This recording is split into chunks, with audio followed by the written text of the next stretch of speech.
traits, the genes underlying those traits, and the mechanisms by which certain traits of interest evolve, but we're also interested in the general patterns that occur across many traits and many different species. For example, how often does evolution take many changes of small effect or a few changes of large effect?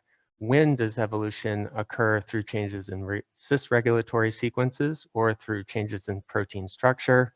And then to give a few more examples, when does evolution use gene duplication or transposable elements? And so one of the conclusions that I think we have been able to reach from review of the literature and a lot of examples that have accumulated over time is that the context matters, context in the very broad sense. And so what I'm showing here is a summary of studies that Virginie Cordier-Orbegozo put out in the genotype-phenotype database, where phenotypes had been, genes underlying natural variation had been identified. So there's nearly 2,000 of these genes have been identified from a large number of studies. And as you can see, not really that surprisingly, most of these studies are of phenotypic variation within populations or of domesticated organisms compared to their wild animals. And in most of these studies, again, not surprising, they were done using either genome-wide association studies or QTL mapping. This is important because we know that the approach that you use can have a pretty significant impact on the types of results that you will get. So for example, if you use genome-wide association study, there's a strong tendency to identify common variants in the population that have small effects. They tend to reside in non-coding sequences. When you use QTL mapping, not exclusively, but there is a strong tendency to identify alleles of large effect. They tend to be rare in the population. They also tend to occur within protein coding sequences. And so these differences between the approach that you take, as well as other factors related to the power of the approach, have been known for some time.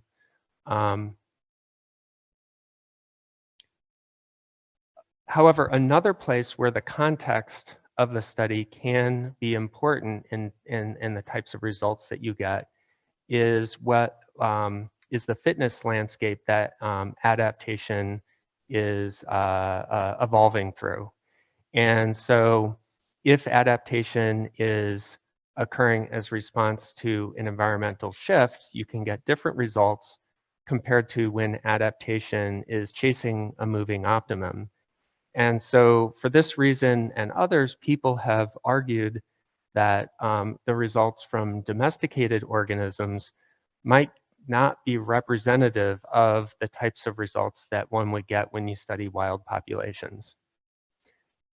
And then finally, if you focus just on differences between species or higher levels of classification, actually most of the studies involve candidate genes approaches, which have their own limitations, and many of them involve studies of color variation, which of course are interesting, but we also know that changes in color can often evolve just due to single amino acid changes.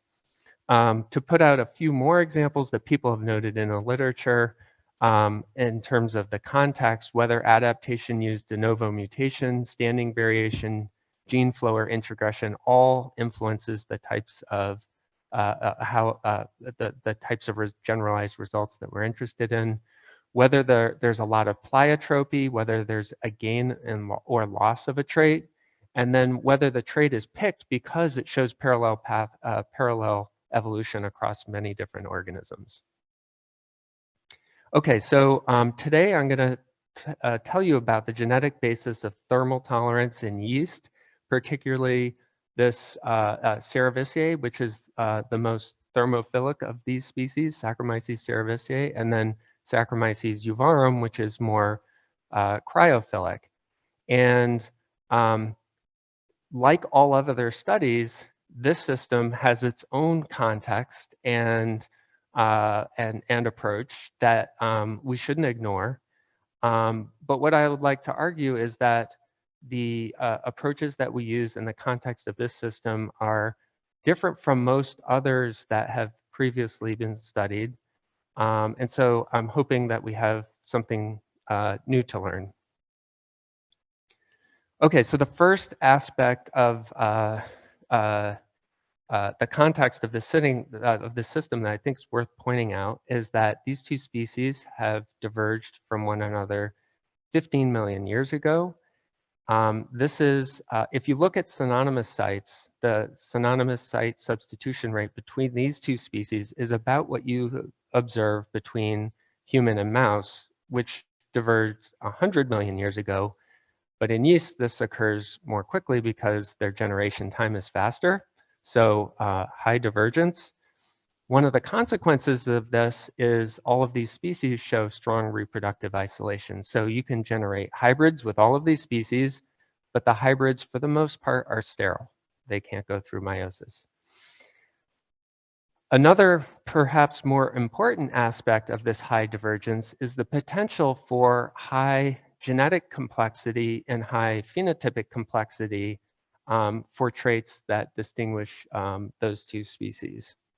And so what I mean by genetic complexity, well, there's enough time that even in a single gene, you can get multiple changes in that one gene such that one gene can have a fairly large effect on the phenotypic difference between species and be caused by multiple changes of small effect within that gene, which individually might be hard to detect by themselves, but together have a substantial effect.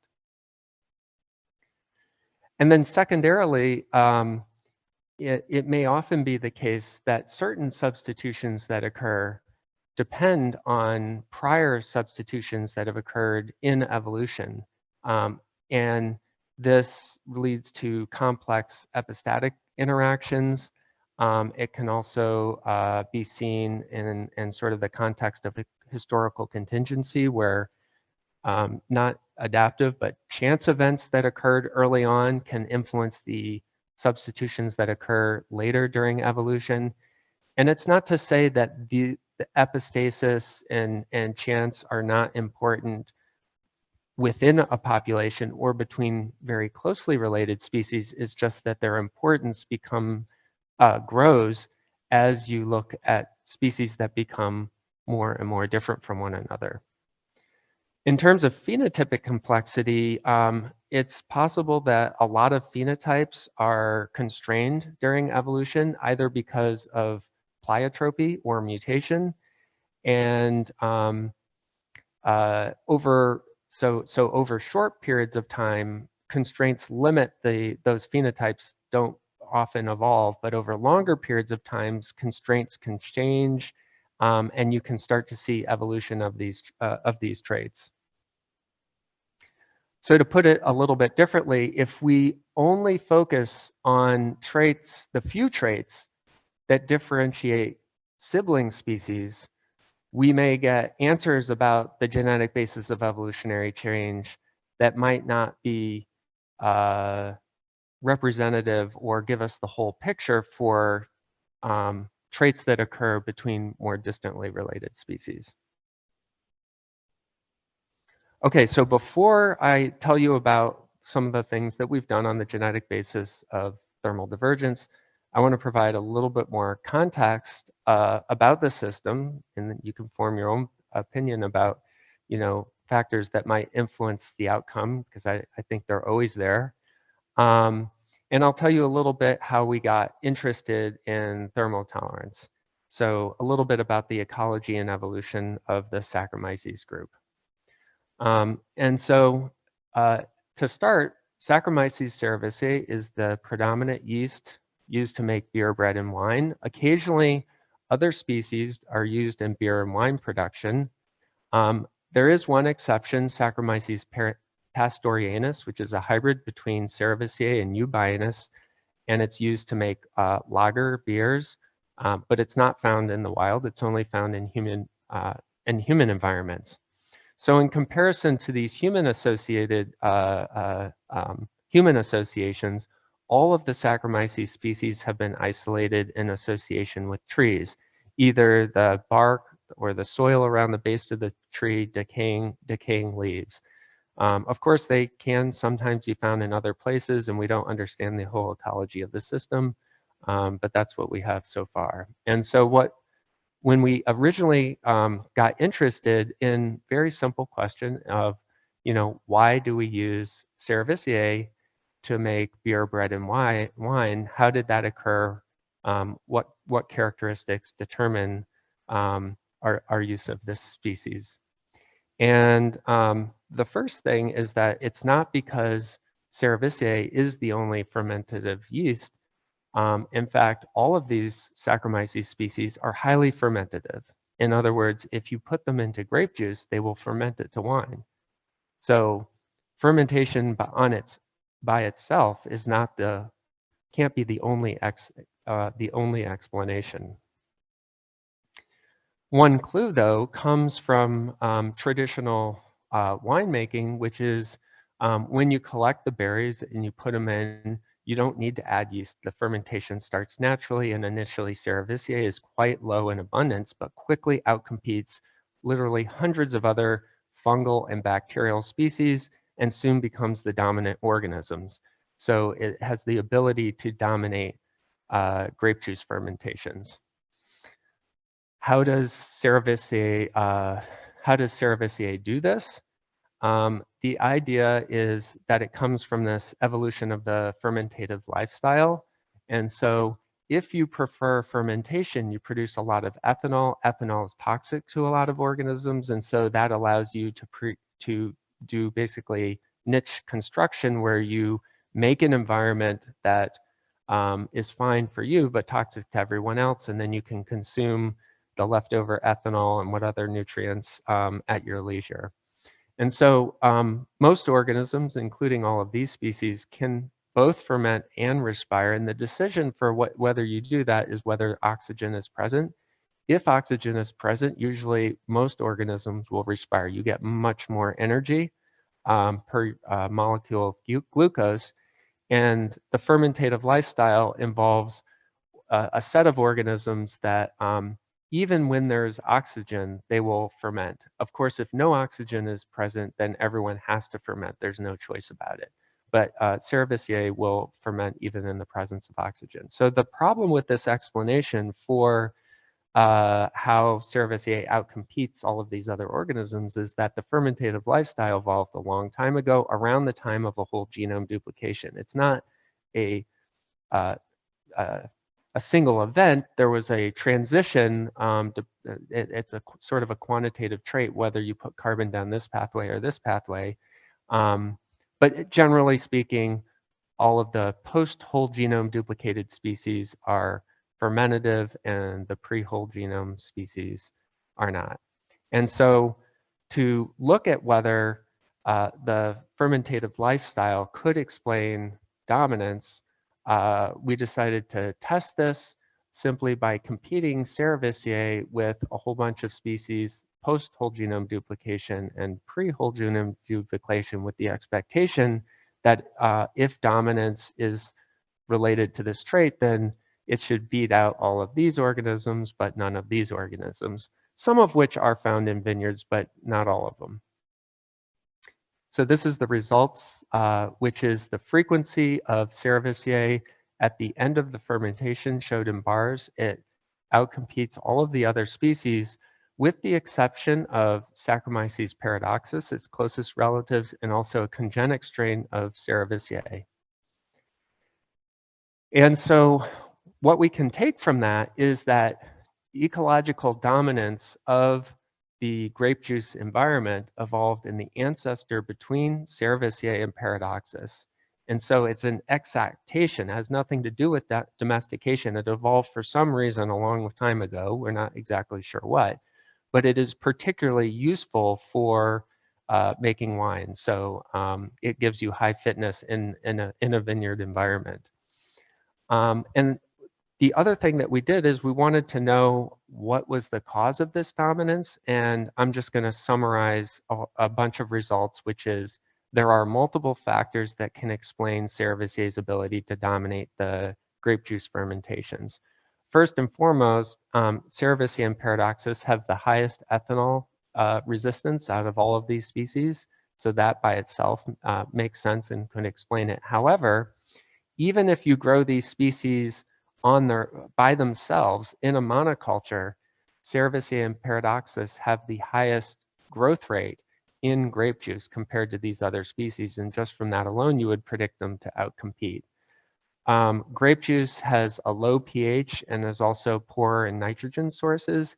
And if you change the pH and add nutrients, you change the growth rate in ways that favor cerevisiae and paradoxus. So we think that all of these factors are perhaps redundantly contributing to, they're all in the right direction for explaining why cerevisiae can outcompete all of those other species besides paradoxus. So the one factor that I haven't told you about is thermotolerance. And what had been known at the time, pretty well established, is that the Saccharomyces species have differentiated in terms of their thermal growth profiles, or what temperatures they like growing at. And of course, all of these assays that we did were at 30 degrees, which is a little bit warm, but they are all able to grow at that condition. And what we and others had shown is that if you change the temperature, you can actually change the outcome of the competition. So that's how we got interested in thermotolerance, because it's part of this ecological dominance. And in addition to that, the divergence between species is quite striking. So that's what I'm showing here. What we do is we measure the IT50, which is the temperature at which growth is inhibited by 50% for euvarum and cerevisiae. And then I'm showing the IT50 for all of these species. So cerevisiae and paradoxus can grow at the highest temperatures, and euvarum or boricola and Kudria zeviae have much higher heat sensitivity. In terms of how this trait evolved, the distant ancestors of these species are somewhat intermediate, and so we think there's definitely been gain of thermotolerance along paradoxus in the lineage leading to cerevisiae, and perhaps loss along these lineages, although that is less clear. However, it's not just that euvarum lost thermal resistance or is just thermal sensitive, it's also gained the ability to grow well at low temperatures compared to cerevisiae. Okay, and so now we can come back to, what might the complexity of thermal divergence be? One thing to point out is that every gene in the genome is a candidate gene, because every gene is sensitive to, at a certain temperature, every gene will fall apart. Whether it's a ribozyme or a protein, all structures are sensitive to temperature. However, we also know that there's heat shock chaperones that, when expressed at high levels, can enable an organism to survive and actually grow at temperatures that naive organisms would not be able to survive. And furthermore, we know from mutant screens and experimental evolution of both yeast and bacterial populations that increases in thermotolerance are rather difficult to get. At the most, you can usually get 1 degree change. And so it's not like there's an abundance of mutations that will quickly enable you to grow at a higher temperature than wild type. Okay, so I'm going to tell you about 2 screens that we did to start off looking at the genetic basis. And the first screen, both of these screens are based on the phenotype of the hybrid between cerevisiae and euvarum, and that's shown here. So cerevisiae can grow at 37, euvarum can't, and the hybrid also grows quite fine at 37. And what this means is that cerevisiae alleles are dominant to euvarum alleles, and so the hybrid and that's why the hybrid can grow. And so in the first screen that we did, we used the MOBY plasmid collection, which has been generated where every gene in the cerevisiae genome is put on a plasmid with a barcode. We got that collection, transformed it into euvarum, and select for the ability to grow at 37 degrees. Nothing grew. If you try to do it at a lower temperature, there were technical issues, so that didn't work. The other screen that we did is we mated euvarum to the yeast deletion collection, and this is a collection of cerevisiae strains where every gene has been deleted, and the expectation, and so normally the hybrid can grow at 37. We were looking for particular deletions that, when crossed with euvarum, still could not grow at high temperature. And so we found 80 genes, and almost all of these had functions related to mitochondria and respiration. However, there was one thing that we did not control in this screen, and that was the mitochondrial type. And so normally if you cross euvarum to cerevisiae, you get hybrids with a cerevisiae mitochondria. But in fact, you can get you can get ones that have the euvarum mitochondria, and the heteroplasmy is usually resolved within a couple generations. So you'll either get one type or the other. And it turned out that many of the genes that came up out of our screen had inherited a euvarum mitochondria. Why might that matter? And the reason is that the mitochondria have a large effect on thermotolerance. So under glucose, in the present, when you're grown on glucose, the mitochondrial type has a small effect. It's not that easy to see, but it is there. But when you grow them on ethanol or glycerol, you have to respire, and the effects is large. So these are two different hybrids. They're identical, except this one has a cerevisiae mitochondria and this one has a euvarum mitochondria. And at low temperature, they both grow fine. However, at high temperature, you can only grow if you have the cerevisiae mitochondrial type and not the euvarum. And then at 4 degrees, you actually have the opposite program. So it's not that the euvarum mitochondria are not working at all. They do work. At low temperature, the ones with the euvarum mitochondria grow, and the ones with cerevisiae mitochondria, not really.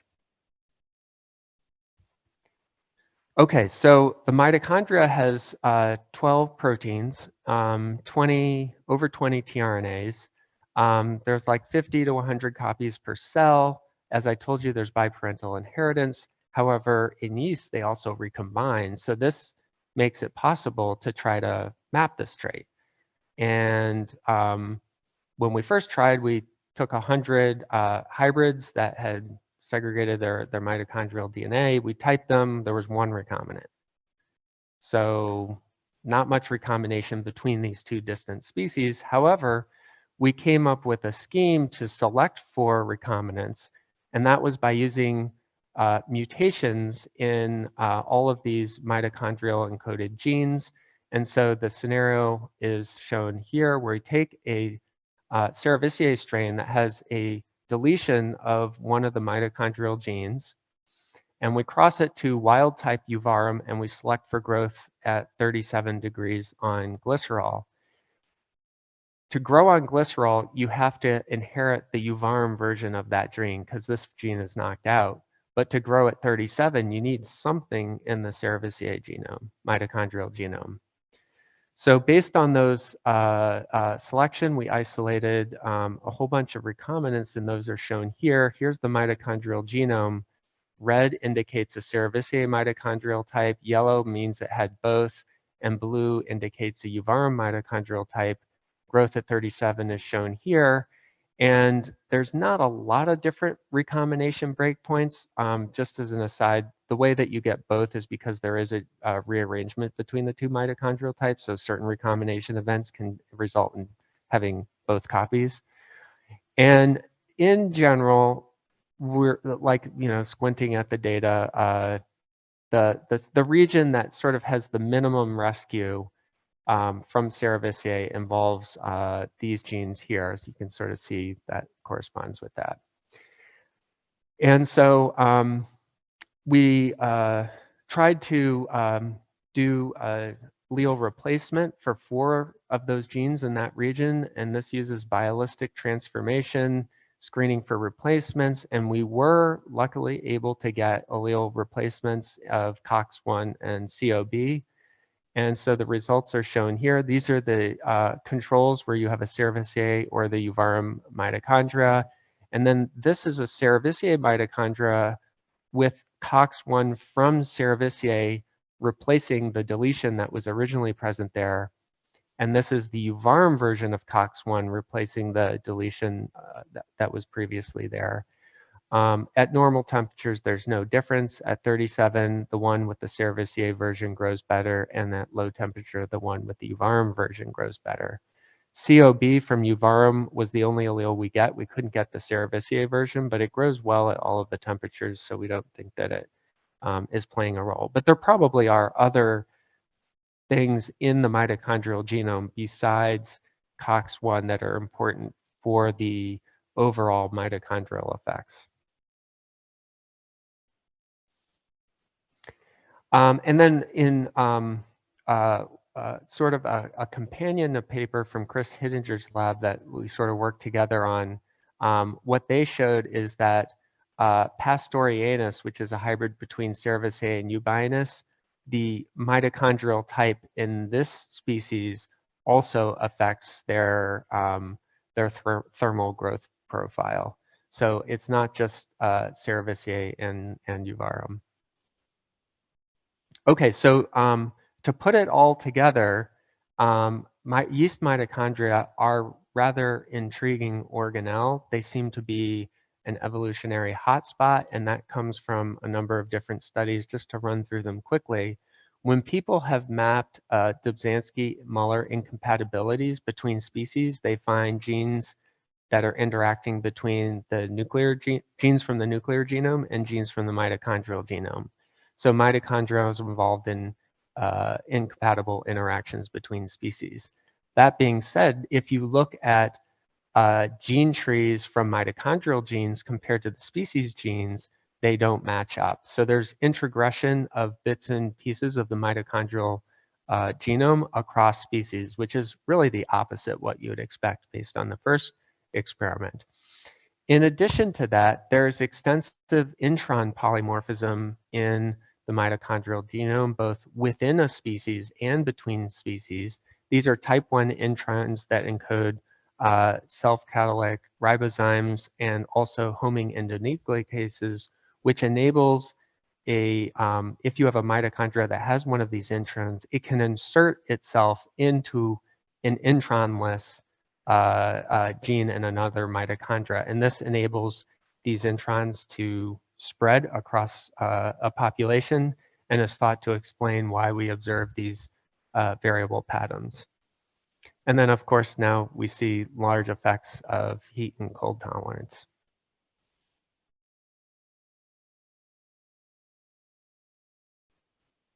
Okay, so just to recap, the ecological dominance evolved in the ancestor of cerevisiae and paradoxus is probably very important for why we use cerevisiae to make beer, bread, and wine, but it's not the exclusive factor. There are other things that differentiate wine strains from wild strains.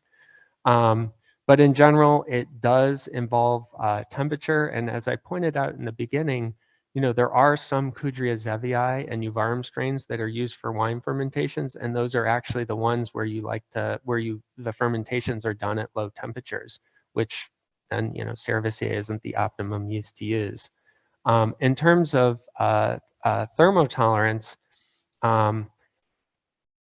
there is a lot of genetic complexity, I think, and we are seeing potentially many changes, many chromosomes of large effect, but also at the biochemical level, sort of widespread evidence for divergence in protein sequences. And so just to stop with some acknowledgments, Katie Williams did the initial work on evolution of ecological dominance of the grape Jewish environs. Seeing Lee did the majority of the work on, or did all of the work involving mitochondria and thermotolerance. Nalima Walunjakar is a current student in the lab, and she did the chromosome loss and the protein melting temperatures. Elaine Sia is a faculty member in our department, a expert in yeast mitochondria, and without her help, we never would have gotten those allele replacements in mitochondria. So big thanks to her. And then Sina Gamagami and John Bettinger are biochemists in our department who have used protein melting temperature, mass spec, and similar assays, and were a great help to getting that working with us. So I'll stop there, and if there's time, I'll take questions. Thank you.